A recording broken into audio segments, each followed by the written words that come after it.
Garden pleasures channel पर आप सभी का स्वागत है। आज का वीडियो आपके लिए बहुत ही इम्पोर्टेंट है, खासकर बिगनर्स के लिए तो ये बहुत ही महत्वपूर्ण है। मानसून सीजन आ चुका है और ऐसे में आप बहुत सारे प्लांट्स अपने गार्डन में ऐड करने की सोच रहे होंगे, लेकिन प्लांट लाने के बाद इन्हें रिपोर्ट करने से पहले आपको बहुत सारी बातें जानना जरूरी है। इसके अलावा जो आपके ज़्यादा पुराने प्लांट हैं उन्हें कैसे संभालना है और रिपोर्ट करना है, तो यही सारी चीज़ें मैं आज के वीडियो में आपको शेयर करने वाली हूँ। अब ये प्लांट देखिए, मेरा डबल चांदनी का 4-5 साल से इसी पॉट में लगा हुआ है और अब इसकी जड़ें एकदम ऊपर तक आ गई हैं। ऐसे में ना तो इसे कोई सॉलिड फर्टिलाइजर दे सकते हैं और पानी भी इसमें अंदर तक अच्छे से नहीं पहुंचता है। ऐसे जितने पुराने प्लांट आपके पास हैं इस समय इन्हें रिपोर्ट कर सकते हैं। इस मौसम में रिपोर्ट करने से एक अच्छाई है कि थोड़ी बहुत चूक हमसे हो भी जाती है तो ये तब भी प्लांट सरवाइव कर जाता है। ऐसे प्लांट्स को अगर हम अभी रिपोर्ट नहीं करेंगे तो अगले सीजन में इसमें क्या समस्या होगी, ये कलियां बिना खिले ही गिरने लगेंगी। इसी तरह मनी प्लांट भी अगर एक ही पॉट में बहुत सालों से लगा है, आपने रिपोर्ट नहीं किया है, तो इस तरह से ये देखिए रूट बॉन्ड हो जाता है। तो मनी प्लांट की पत्तियां छोटी हो जाती हैं, पीली पड़ने लगती हैं और ये अच्छे से सर्वाइव नहीं करता है। तो इसलिए ज़रूरी हो जाता है इस स्थिति में इसे रिपोर्ट करना। थोड़ी सी जड़ें छोड़कर नीचे की साइड से जितना रूट का बंडल बना है इस सबको आप निकाल दीजिए। एक पॉट में कई सारे प्लांट्स डेवलप हो गए हैं तो इन्हें सेपरेट करके अलग अलग पॉट में शिफ्ट कर दें, तो आपके नए प्लांट्स भी तैयार हो जाएंगे और ये प्लांट भी अच्छे से ग्रोथ करेगा।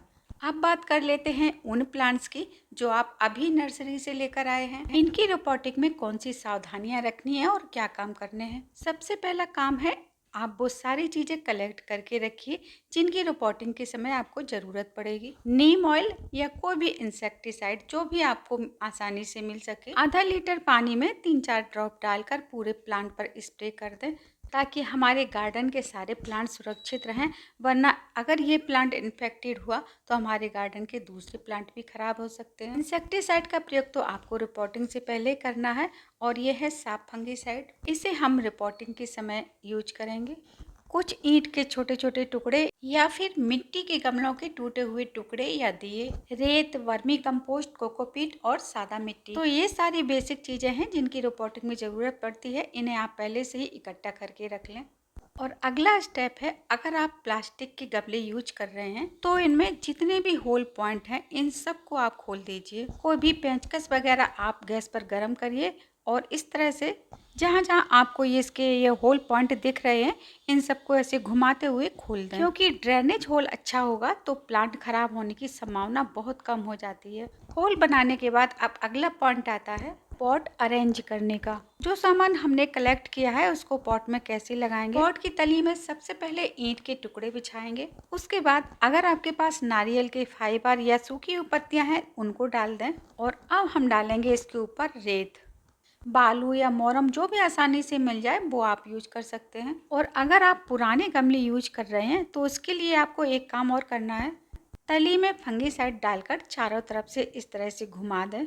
मिट्टी के पॉट में 1 या 2 छेद ही होते हैं तो इसके ऊपर दीपक या ईंट का टुकड़ा रख दें। ये मैंने नीम की पत्तियां डाली हैं। अब 5वां इम्पोर्टेंट स्टेप है मिट्टी तैयार करने का।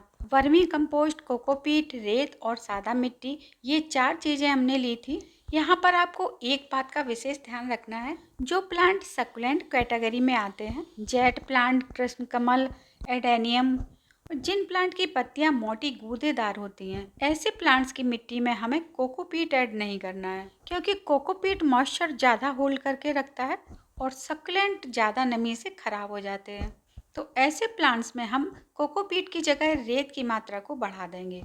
अगर आपके पास नीम की सूखी हुई पत्तियां हों तो वो मिला दें। सॉइल मिक्स करने के बाद 1 चम्मच इसमें फंगीसाइड मिला दें और जो नमी पसंद करने वाले प्लांट हैं उसमें आप कोकोपीट मिलाएं। ऐसी मिट्टी में आपके प्लांट बहुत अच्छे से ग्रोथ करेंगे। और 6वां पॉइंट आता है, जो भी प्लांट आपने रिपोर्ट किया है, रिपोर्ट करने के बाद ऊपर से चारों तरफ से इसकी मिट्टी को अच्छी तरह से दबा दें और पानी देने के बाद 3-4 दिन इसे छायादार जगह में रखें, धूप में नहीं रखना है। 7वां पॉइंट है, जो प्लांट आप नर्सरी से लेकर आए हैं अगर वो पहले से ही रूट बॉन्ड है या उसमें ज़्यादा जड़ें हैं तो आप नीचे की साइड से इन जड़ों को निकाल दें। इससे आपको दोबारा जल्दी रिपोर्ट नहीं करना पड़ेगा। ये देखिए मैंने इसकी 40% के करीब जड़ें निकाल दी हैं और इस रूट बॉल के चारों ओर मैंने डाला है फंगीसाइड। अब ये प्लांट आप रिपोर्ट करेंगे तो ये खराब भी नहीं होगा और ज़्यादा समय तक आपको रिपोर्ट भी नहीं करना पड़ेगा। 8वां पॉइंट है, नर्सरी से हम जो भी प्लांट लेते हैं अलग अलग सॉइल मीडिया में लगे हुए होते हैं। कोई प्लांट कोकोपीट में लगा होता है तो कोई चिकनी लाल या काली मिट्टी में लगा होता है, कुछ प्लांट नॉर्मल मिट्टी में भी लगे होते हैं। तो प्लांट रिपोर्ट करने से पहले यही काम करना है कि प्लांट की मिट्टी को चेक कर लें। अब ये देखिए कलांचू का प्लांट है जो बिल्कुल कोकोपीट में लगा है। अगर ये प्लांट ऐसा ही आप रख देंगे तो कुछ दिनों बाद ये ख़राब होने लगेगा, क्योंकि ये सक्युलेंट कैटेगरी में आता है कलांचू का प्लांट, तो इसमें पानी की ज़रूरत बहुत कम होती है और कोकोपीट पानी को ऑब्जर्व करके रखता है। तो ज़्यादा नमी की वजह से इसकी जड़ें गलने लगेंगी और धीरे धीरे ये प्लांट ख़राब हो जाएगा। तो आपको ये सारी कोकोपीट निकाल देना है और अभी जो मैंने सैंड वाली मिट्टी बताई थी ऐसी मिट्टी में आपको ये लगा देना है। और अगर चिकनी लाल मिट्टी में प्लांट लगा है तब भी आपको ये मिट्टी निकालनी पड़ेगी, क्योंकि इस मिट्टी में भी प्लांट ज़्यादा समय तक नहीं चलते, कुछ दिनों में ख़राब होने लगते हैं। ये देखिए गीली होने के बाद भी ये इतनी टाइट है। ऐसी मिट्टी को निकालने के लिए आप पॉट को किसी टब में पानी भर कर रख दें तो आसानी से निकल जाएगी। और अगर नॉर्मल मिट्टी में प्लांट लगा है तो आपको मिट्टी नहीं निकालनी है, बस थोड़ा सा दबा के ये चेक कर लें कि इसके अंदर कहीं बास्केट तो नहीं है। अगर इस तरह की प्लास्टिक की बास्केट इसके अंदर है तो इसे आप ज़रूर निकाल दें।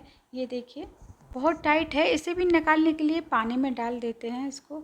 इसके साथ अगर आपने प्लांट रिपोर्ट कर दिया तो प्लांट अच्छे से ग्रोथ नहीं करेगा। ये देखिए, तो ऐसी बास्केट को आपको ज़रूर निकाल देना है।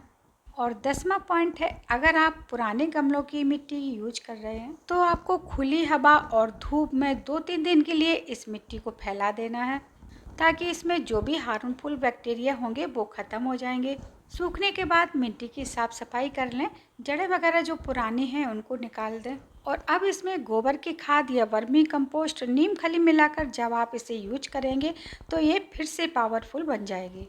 तो ये कुछ टिप्स थे हमारे उन मित्रों के लिए जिन्होंने नई नई बागबानी शुरू की है। अगर आपको लगता है हमारे ये टिप्स आपके काम आ सकते हैं तो हमारे अगले वीडियोस पाने के लिए चैनल को सब्सक्राइब कीजिएगा। Thank you.